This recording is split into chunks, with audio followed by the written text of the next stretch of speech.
people on the right who will say things that incite violence.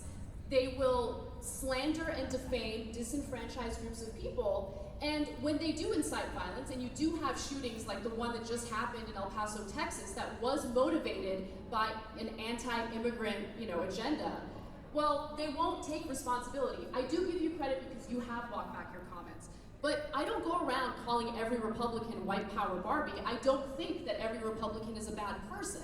But I do think that as public figures, as people who have individuals who see us as an inspiration, we have an obligation to make sure that our language is careful, it's measured, and I've messed up. I want to take responsibility for the times that I've messed up. But I just think that you mischaracterize groups of people in a way that's unacceptable, and it directs more violence and more hatred toward them.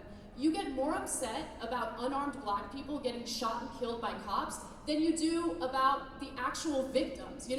You support the cops, but why not support You're damn right I support like cops. To your right, I will always support our law enforcement officers. I've given you a very long time to talk. A couple things that you said that I want to clear up. When I said I walked back my comments that were made, I never said we need guns so that we can defend ourselves against migrants coming across the border. I said we need guns because if you're refusing to protect and defend this nation with our borders, we as the American people have to have a means to protect ourselves because the government is not going to do it for us. And yes, I believe that's vigilante justice. That's vigilante justice. That's not vigilante justice. That's the Second Amendment. Let's talk a little bit. Let's talk a little bit about immigration. Right. Let's talk about that immigration thing, though. I mean, I don't want to. We'll get to Second Amendment. Trust me. But I want to talk about that because you have mentioned that you want to defend the Second Amendment in part because you believe we should be able to defend ourselves against immigrants coming to the country. Against anything that threatens to harm us. That's what the Second Amendment is for. Against our government. Let's talk about the immigration part of it. Against anything. Is there a specific that's a huge threat in America. Is there a specific anything? Is there a specific threat from coming from the southern border that you believe requires Americans to take arms and go to the border with them to defend the country? I don't know if either of you have. I've been to the border several times. I've been with our ICE agents. I've spent a considerable amount of time with both groups. When they say we don't know who's coming across our border, and we see people from 78 nations in the last couple of months that have come over here, and we have a porous border, I'm not saying defend yourself because immigrants are bad. I'm saying when we don't know who's coming across our border, that is a threat to our national security. And so Democrats want to turn that into, it's anti-migrant, you don't like brown people. No. I don't like anyone coming to my country. I don't know who they are. And when you have an unenforced border, that is what happens. Right. So I'm not going to sit here and accuse you of being racist because you want a secure border. But let's talk about whether or not. I mean, why are we not able to have an immigration policy? I would argue that part of that comes from the fact that both sides are coming at each other so hard and perhaps not listening too much. Let's talk specifically about how to fix the immigration problem. You recognize there's a problem. I can't put words in your mouth, but I think most of us recognize that immigration isn't quite working in this country the way that it should. What is the solution in your mind, Tommy? Like, how do you, not just what are the problems, but how do we fix them? Well, the first solution is to build a wall. And it's not because I'm a Trumpian. It's not because Donald Trump said it and I believe it. It's because I've spent time with the men and women of Border Patrol, and when the people that are out there on the front lines day in and day out say, if we had a physical barrier, our jobs would be much easier. We could dedicate resources other places. We need a physical barrier. And then for the Democrats to say, no, it's a manufactured crisis. The Border Patrol agents that do this for a living, they don't really know what they're talking about. Walls, we don't need walls. That's not going to solve the problem. You're completely dismissing people that do this for a living. These people are Republicans, these people are Democrats, these people, some don't care about politics, 50% Hispanic, Latino, who are serving in Border Patrol, and they say, we need a barrier, we need a wall. Every single one of them I talk to. So to say that doesn't work, you're saying these people don't know what the hell they're talking about. So I think solutions are incredibly important, and I think that the left has been mischaracterized. This whole notion of open borders is not something that's, a widespread idea that's accepted by people on the left. But I will say that part of the problem is that we always focus on what we can do, what kind of Band-Aid we can use to solve a giant gushing wound. And so yes, there has been a migrant crisis, but we never ask, what caused this migrant crisis? Why is there so much crime, in the Northern Triangle? And we have to take responsibility as Americans for our actions abroad. So let me be specific. There are multiple actions we can take to root out crime in countries like Honduras, El Salvador, and Guatemala.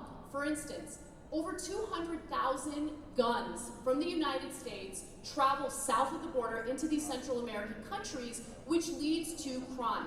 These cartels, these gang members use these guns, which by the way are purchased legally in the United States at gun shows and things like that.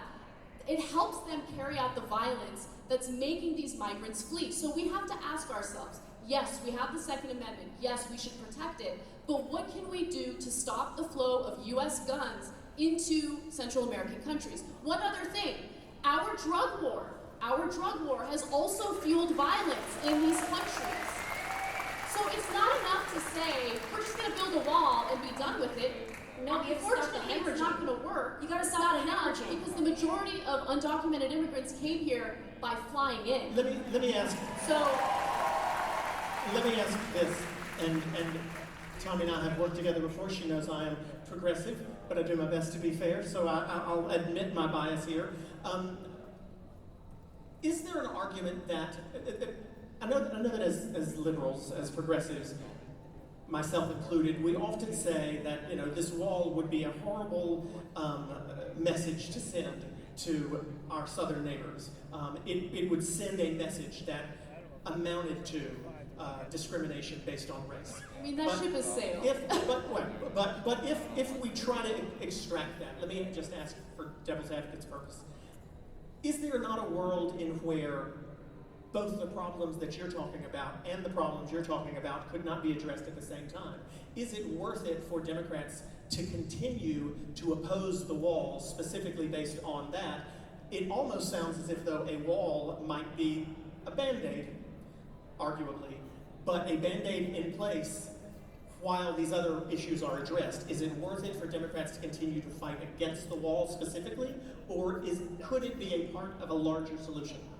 Well, I think that Democrats and their messaging on the wall has been a failure. And the reason why I say that is because they are not doing a good job discussing the complexity of immigration and why there's a flow of migrants.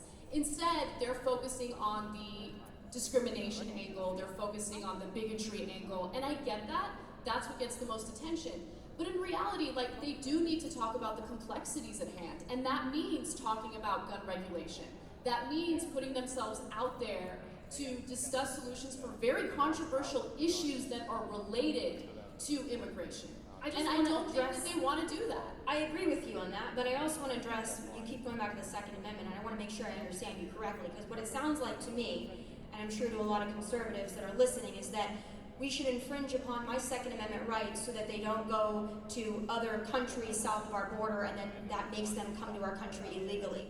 I'm not going to give up my Second Amendment rights because we've got illegal immigrants that are trampling over our borders. So it's not the solution that I hear what you're Americans saying. I hear what you're saying. So I think that it's really important to understand that every constitutional right that we have has its limitations. I am supportive of the Second Amendment. However, there are certain loopholes that are helping to send these guns to Central America. So for instance, there was a wonderful piece recently written in The New Yorker that talked about a Floridian, a gentleman named Mr. Crumpler, I forget his first name, but he was buying a giant amount of guns at these gun shows, right? So you can go to a gun show, there's really no regulation, you can purchase as many guns as you want, and he was selling it to individuals from Honduras. And then he started realizing, they keep wanting AR-15s, they want specific types of guns, who are these people, what are they doing with the guns?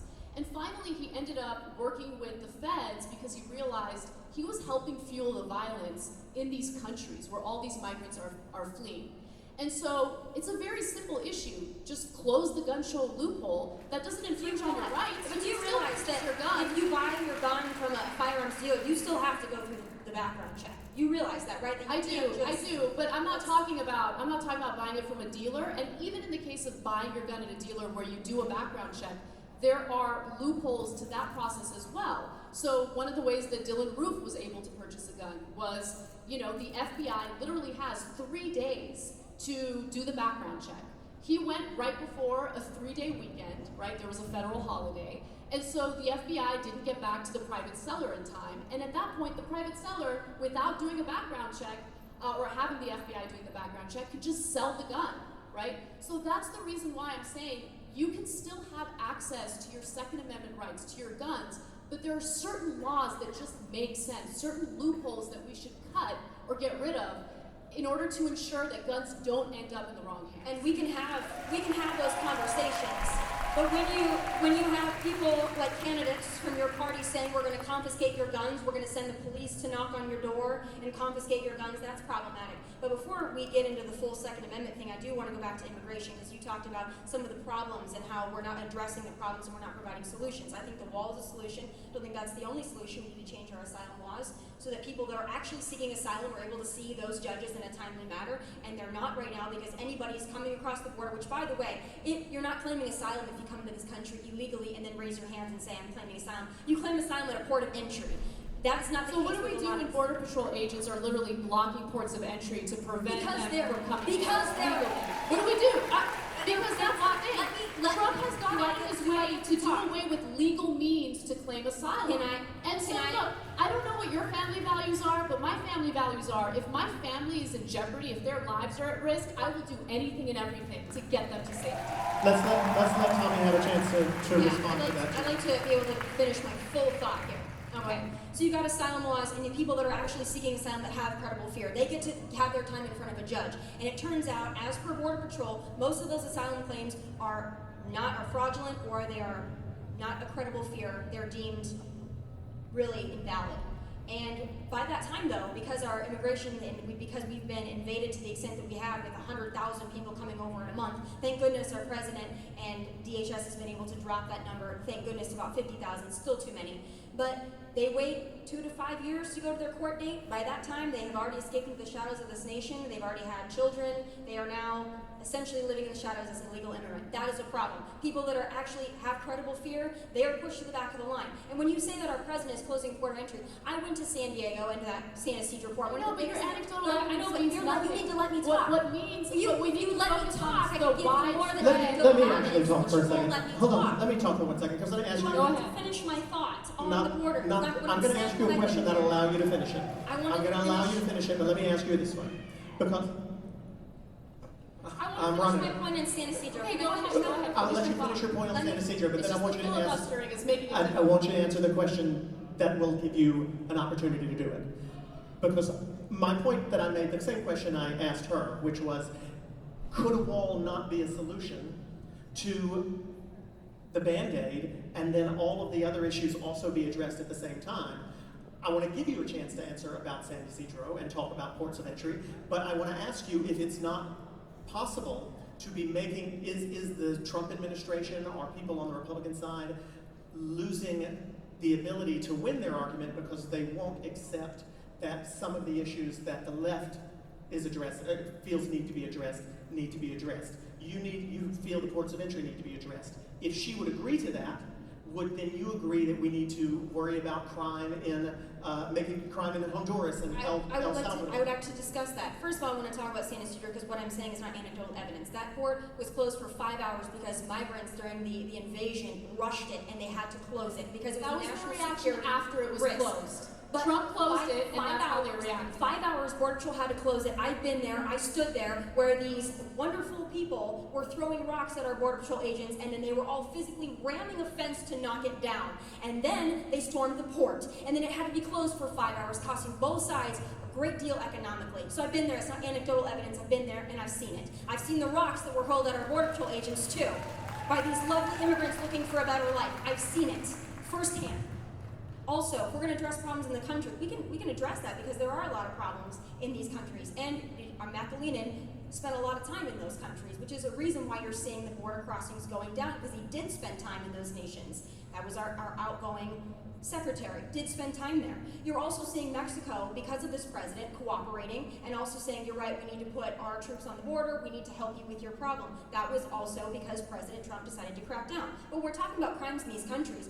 How do you think these criminal organizations are largely funded? Beyond drugs, they're also funded by smuggling. So you're having immigrants who might be coming over here looking for a better life, paying a coyote or a smuggler thousands of dollars to come into the United States illegally. That is funding the criminal organizations that are ruining those countries. So if we're saying smugglers are different from cartels and gangs. So the cartels and gangs are the individuals that are carrying out acts of violence that's so brutal that these, and by the way, the mischaracterizations that you're guilty of right now is why people call you racist. I'm just telling you. Because right? I was there? Yeah, because you're dehumanizing. No, I'm not. Dehumanizing individuals who are fleeing crime in their countries. Why are they So throwing rocks ask- at our border patrol agents, Anna? That Are is you my going to question. Let me ask- now? let me Will you ask- let me finish? let me Because ask- I've been very You have. calm considering the situation. You While have, you you have. interrupted me, But let me very ask this. calm, like you If- trampled would over it all be- of my time. Would it be accurate to say that when Anna meets someone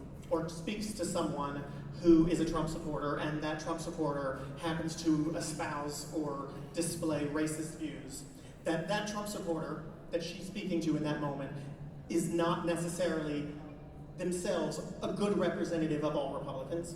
Would that be accurate? Sure. If someone, okay, so is it possible that your experience in San Ysidro at that one port of entry on that one day The biggest might one not be on an Earth. example of how all ports of entry are on I'm all talking day? about when it had to be closed because she was I understand what you're talking referencing a about. It did. specific time. What you're saying is not inaccurate. It's true. It did. But is it fair to say that that is an example of what is happening at all ports of entry all of the time, or did it happen on the day that you were there? It happened during the The day that you were caravan. there. It happened during the but she when was you were there. referring to a So specific that would be incident. anecdotal, because that's an example of exactly something that happened while you were there, right? But when she was referring to a specific incident, have you been to the border? Have you spent any time with our Border Patrol agents? Listen. No, that's Have because I've lived in Los Angeles my entire life. I just want to make a quick note about something. For all the fear mongering that happens about immigrants and they're so dangerous and they're criminals and we need to look out, you're from South Dakota, which has a relatively small immigrant population. And you made a decision to move to Los Angeles where 35% of the population consists of immigrants. Do you feel unsafe? Do you? I feel unsafe with the Because border. I grew up with these individuals, and these individuals have actually improved my life. They have given me a worldview that I wish you had.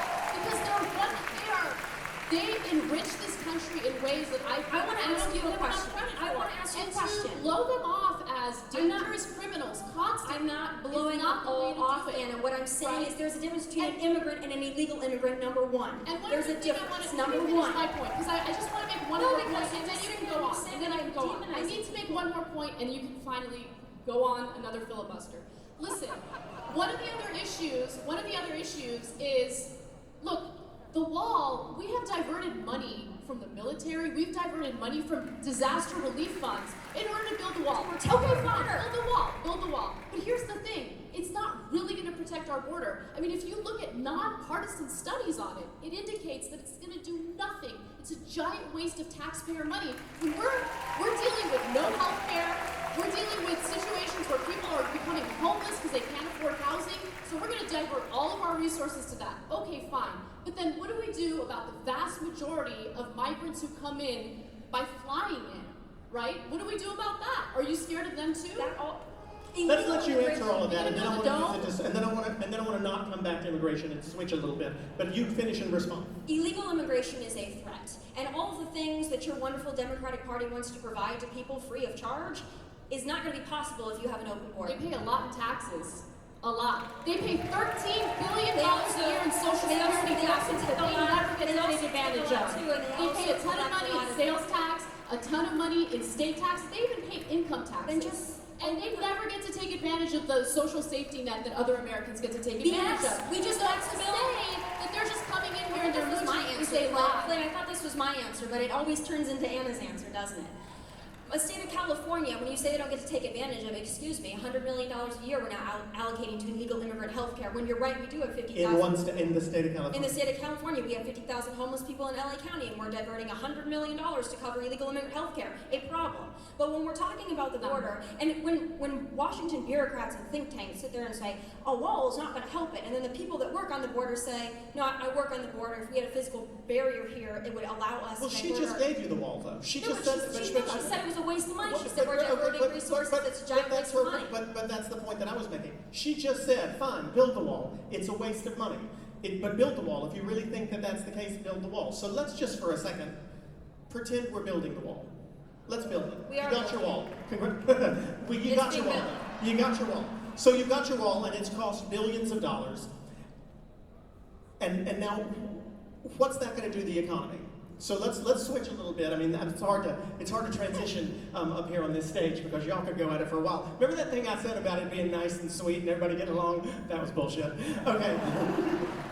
So, they get along beautifully backstage, truly. Let's talk about the economy. Let me ask you first.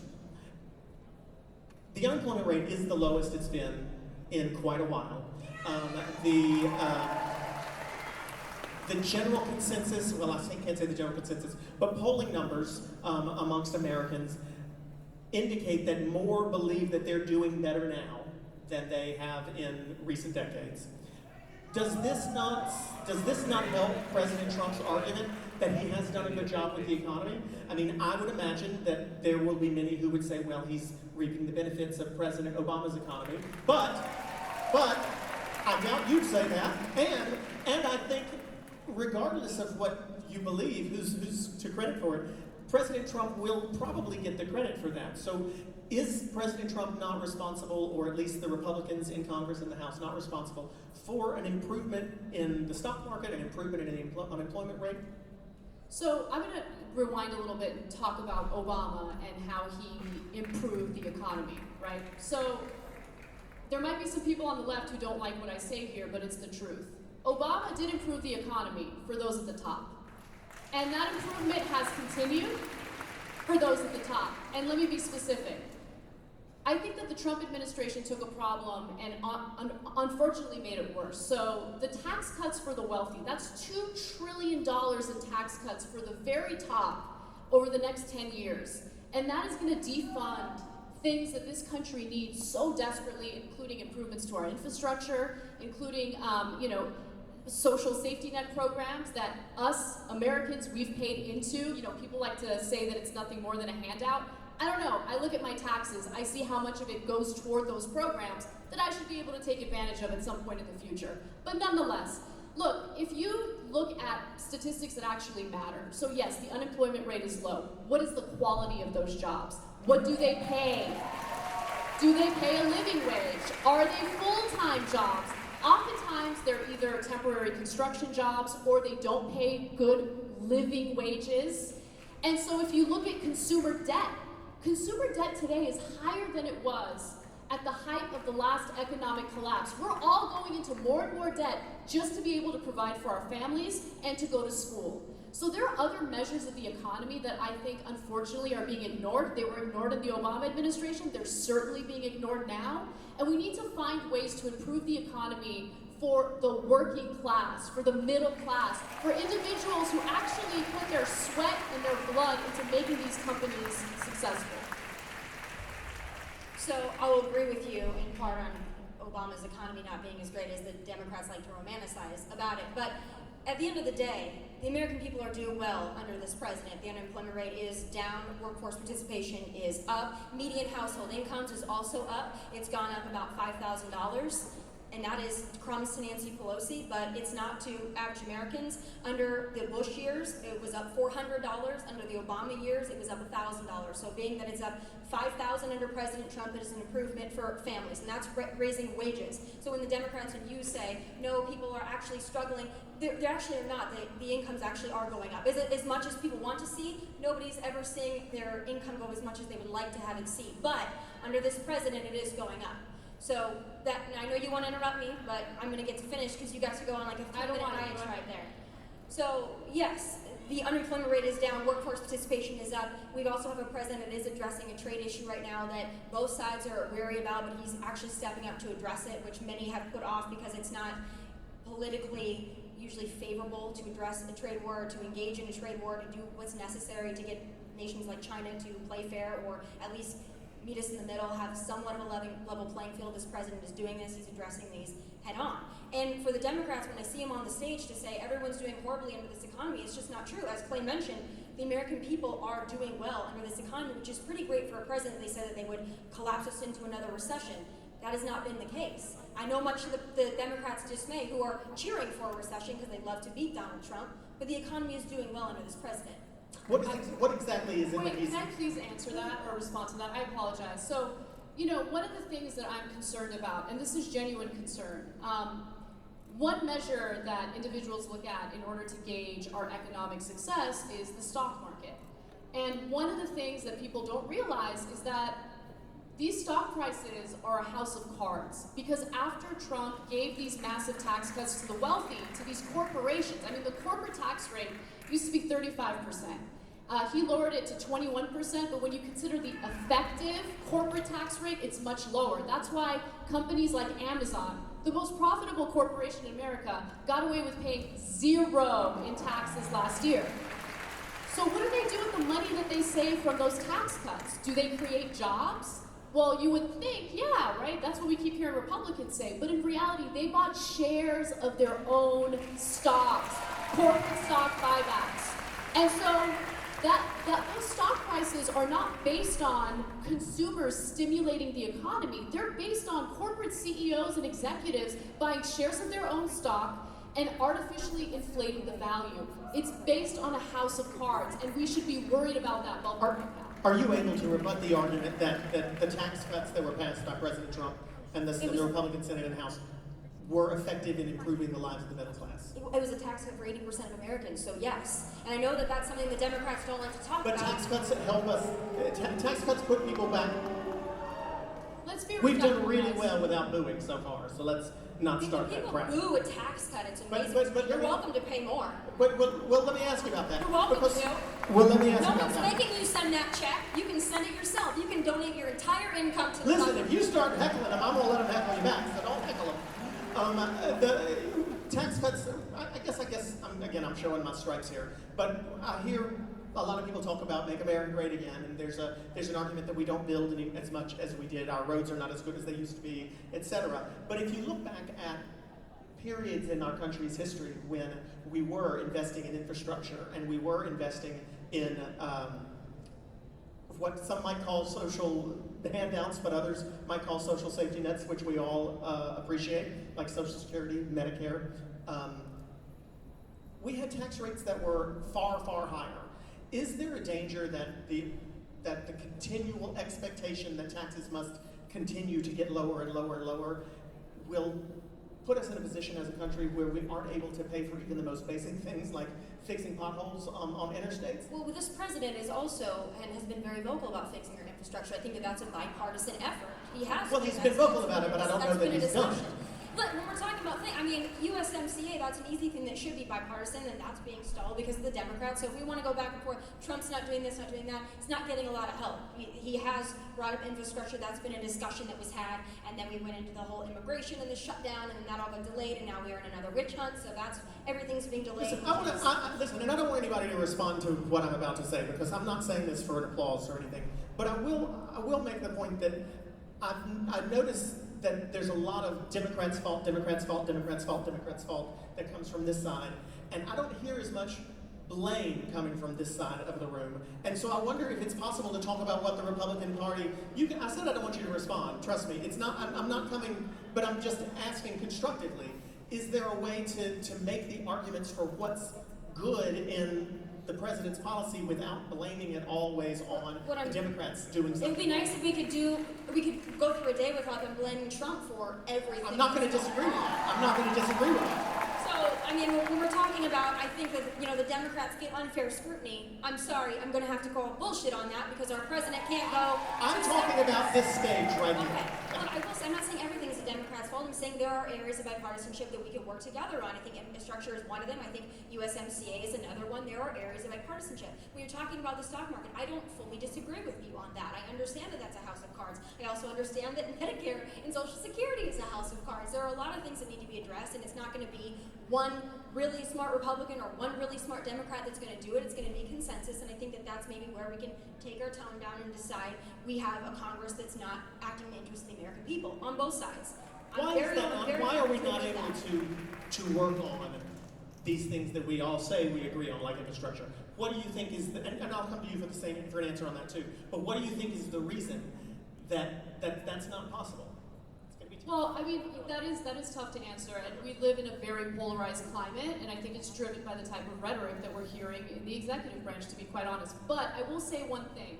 You know, Trump had an opportunity to get things done without having to worry about bipartisanship in the first 2 years of his presidency. And that's on Republicans. Why didn't he build the wall then?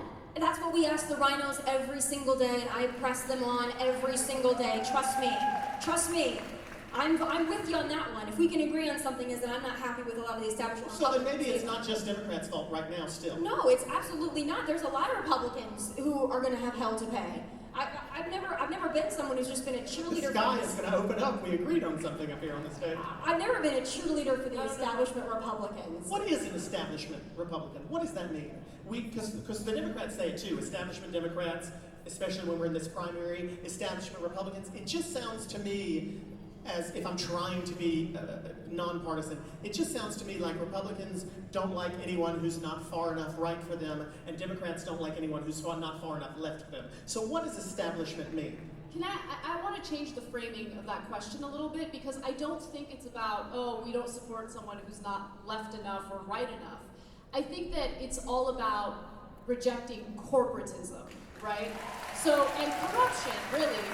Because we want lawmakers who actually are good faith actors and are driven by their ideology, driven by their principles and their values. On both the left and the right, our entire system's been hijacked by corporate interests, by legalized bribery, and so none of these lawmakers really represent us unless they reject that money. And honestly, it's very rare to find anyone who's willing to reject it. That's why someone like Bernie Sanders was able to start a movement.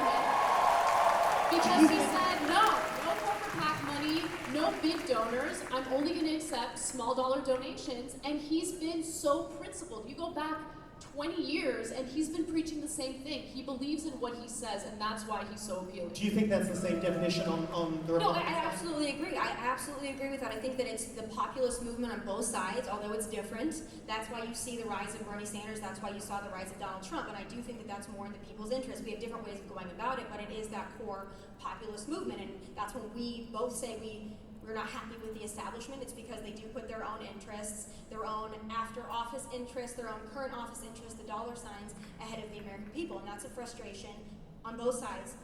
Maybe we can agree on that. Well, who would be establishment characters in your mind? You don't even have, if you our good friend Pierre Delecto is one. Mitt Romney, okay, sorry. Of course, I'm not a fan many times of Lindsey Graham. I've been very vocal in my opposition to Lindsey Graham. I'm not fully supportive of Mitch McConnell. I mean, there are several, and there are leaders in the Republican Party that I don't feel like support this president, but more than that, I don't feel like necessarily support the hardworking conservatives in this country that elected them. And I'm sure she has the same on her side of the aisle. Oh, definitely. I mean, one of the things that Hillary Clinton got a lot of criticism for on the left was her ties to corporate interests. And I think that, for establishment politicians who are paying attention and actually care about these types of discussions, they need to understand that people are paying attention. People are looking into what influences their campaigns and why they push for the types of policies they push for. And if there's a lot of corporate influence, it's very unlikely that these politicians are going to look out for the best interests for the average American, or of the average American. What do you think the biggest threat for young people in this country is right now? Socialism. Yeah, I do.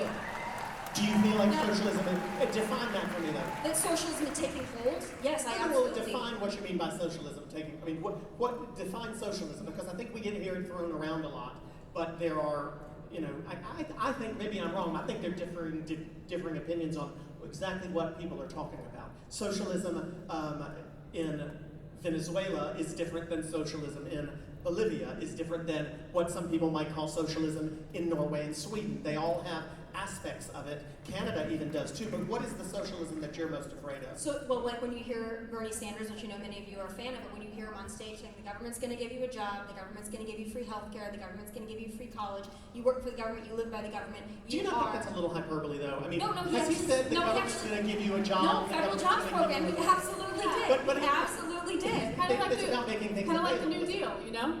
Is it not about making things available to people? Is it not about making college available and accessible to people versus handing everyone an opportunity, handing everyone college tuition? You live in the United States of America, you've been handed an opportunity that most people don't have, first and foremost. I don't disagree with that, but I was handed and I'm not really, I'm trying to disappear, but I'm not, very tough for me. But I was handed an elementary school education for free and a middle school and a high school education for free. Why am I not entitled to college education for free? What makes that socialism, but free high school education is not socialism? Who made that decision in this country that was we were going up until high school? And if you want to talk about, but could we not make the decision that we're going through college? Who's going to pay for it? College used to be free in America. Public colleges used to be free in America. They were properly funded and they were free. I'm talking about public colleges. They used to be free in America. All the things that Bernie Sanders is campaigning on are things that Americans used to have, but they were taken away from us just to give the top 1% the giant tax cuts that they're enjoying today. So it's not like what he's proposing is radical. What he's proposing are policies that used to make America great, policies that gave Americans opportunities to lift themselves up by the bootstraps and actually create the type of lives that they deserve if they work hard enough for it. The type of lives that my family was able to accomplish, you know, through all the hard work, the sweat, the tears. I mean, I could never do what my parents did today because they had certain opportunities that we just don't have anymore. Free education, I'm talking about college education, is like a fantasy now, and it's not a radical idea considering the fact that we used to have it. I want to give you an opportunity to expand on it, because I asked you what the fear was, you said socialism, and then I jumped in. So is it that do you fear a dictatorship, like we see in Venezuela? What about socialism is it that you feel is the most imminent threat? Big government, to me, is the biggest threat. I've said it before, and I'll say it again. You can either be free, or you can be dependent on the government. When the people talk about being socialist Democrats or democratic socialists, that's a really nice way to package it, but you can't, the two terms are an oxymoron. If you're dependent on the government for everything, you are not truly free. You cannot live in a democracy where you are then dependent upon the government for all of your worldly desires, needs.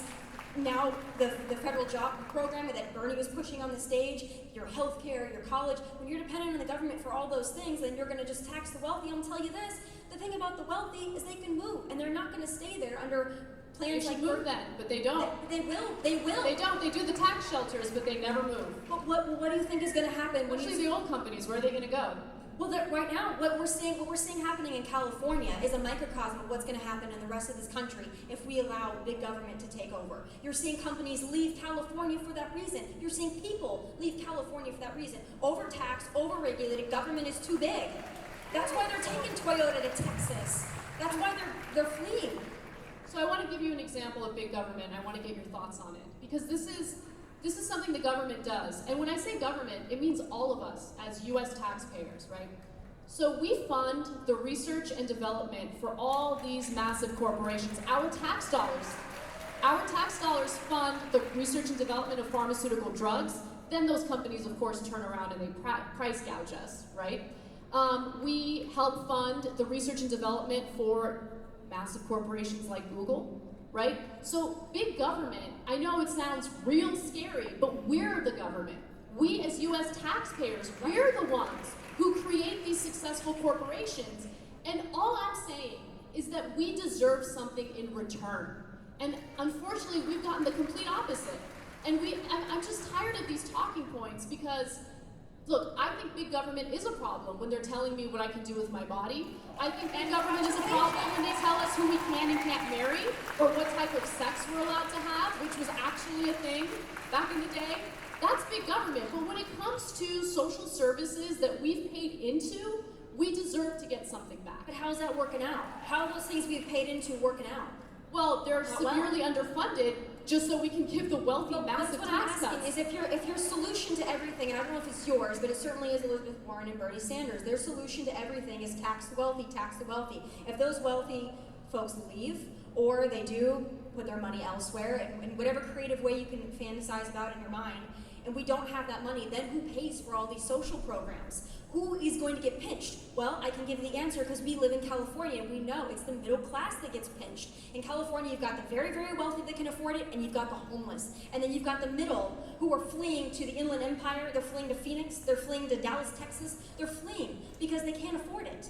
They can't. Right. They're Well, the ones that are there's a lot going squeezed. on. There's a lot going on in California, and I don't know if this one debate it gives us enough time to cover it. But there is severe corruption in California. There's an issue with foreign investment in real estate in California, which artificially inflates the property values and leads to homelessness in California. You have real estate developers who are running amok, and that's part of the corruption. I mean, we unfortunately don't have time to get into all of that. But the idea that wealthy people are going to flee, that these corporations are going to flee, I mean, we still subsidize oil companies to the tune of hundreds of millions of dollars every year. Where are they going to go? The oil is here.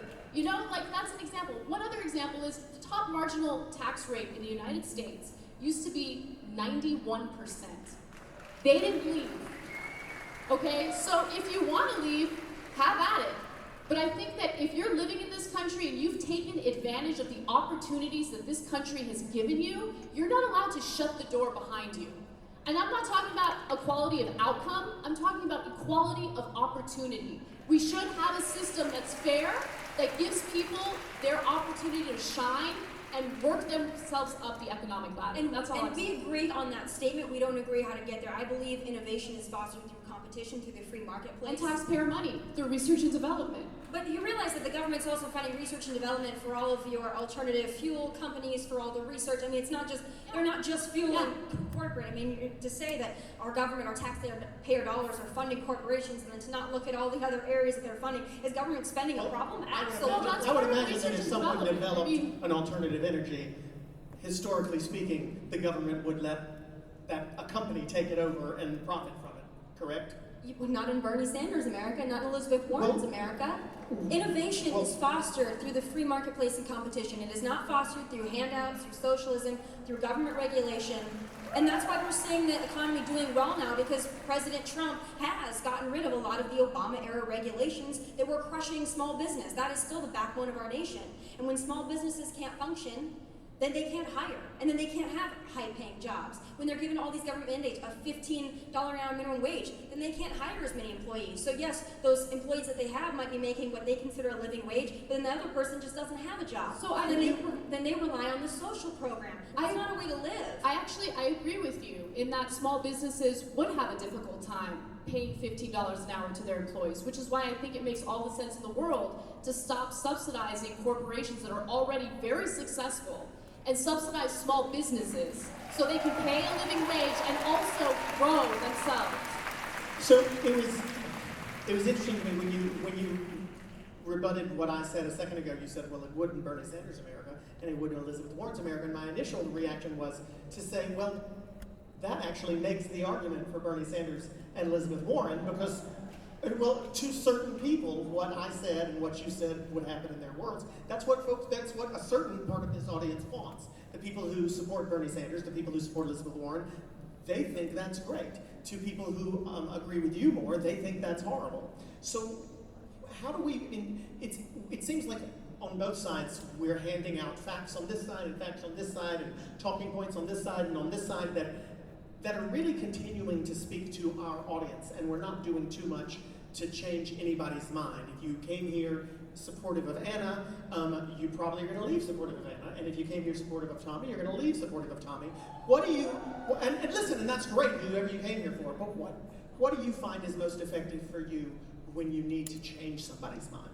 When I go into conversations like this, I don't have any delusions of changing Anna's mind or yours or anybody else's. I think it's about having a conversation in this country about our values, and they are different. And it's okay to have conversations about differing values because that's why we have the two parties that we have and the various political ideologies that we have. We have conservatism, we have liberalism, we have progressivism, we have Republicans, Democrats, we have everybody in the middle, libertarians, all of that, to have a discussion sometimes there's not a solution that both sides can agree to. That's why we have Congress that can hopefully get somewhere in that middle. Right now, that's not happening. Doesn't that make people mad? It seems like to me, people get more mad if you find a solution somewhere in the middle than if you choose something. I mean, listen, I think a lot of people have made the argument that one of the reasons President Trump has doubled down on his base and only his base is because he made a calculation with Steve Bannon that it doesn't matter whether I compromise or whether I moderate, I'm never going to win the people on the left. So what's the point in moderating or compromising? But he did win people on the left. He won states that he wouldn't otherwise have. Well, he won states that he otherwise wouldn't have had. But well, those are people in those states. Okay, well, we can disagree about the fact that the numbers are certainly not in his favor right now, polling-wise. I'm just saying. Come see me in 2020, Clay. I'm interested Girl, to I will have be that right here conversation. with you. I'll plan on it. But you understand what I'm saying. We're still playing to our ends. And I think what you said is wonderful. We do have differing opinions. But if we keep shouting in the end zones and nobody's... So what about you? I mean, how do you... Because I have to assume that, yes, we say what we want to say because we are proud of what we believe, but we do have to at least sway some people to not only see it our way, but to understand that maybe your way is right, or your way is right. What works for you? Well, for me, I think it's important to focus on the one thing that really does unite all Americans, regardless of their ideology. And for me, that's the economic situation. Whether you're on the left or the right, the decisions that our lawmakers make in regard to how we're taxed, what our wages are, that affects all of us. And I think that there is a lot of frustration. I mean, I feel it myself when it comes to the unfair system that we have in place right now. The system is really rigged against the worker, right? There is much more focus on, the tax cuts and the protectionism for those at the very top. And so for me, look, this isn't about like, I want to demonize those on the right. This is about, hey, how do we find solutions so Americans can prosper? And this whole thing about education, I just want everyone to understand that it's not about giving people handouts. It's about making this country stronger. If you want innovation, the best way to do it is give people access to education. And when I use the word access, I'm not talking about the way corporate Democrats use access in regard to healthcare. I mean genuinely giving people free public college, so if they have some intellectual curiosity, if they have a passion, they can actually move forward and pursue that. And unfortunately, all those opportunities have been shut down. I want to have a discussion about how we can open those opportunities up again and create a stronger country. Do you ever get scared when you share your opinion that... Do you ever get physically afraid? Are you worried? I mean, are you worried? Tell me about that. As you're talking about politics, it's so polarizing. People say some nasty things. Does it worry you? To be honest, I'm more concerned about my family than I am about myself. The threats are very specific. The doxing is terrifying. And, if something happens to me, that would be terrible. But if something happened to members of my family, it would be far worse. And so, my nieces and my nephews are my life.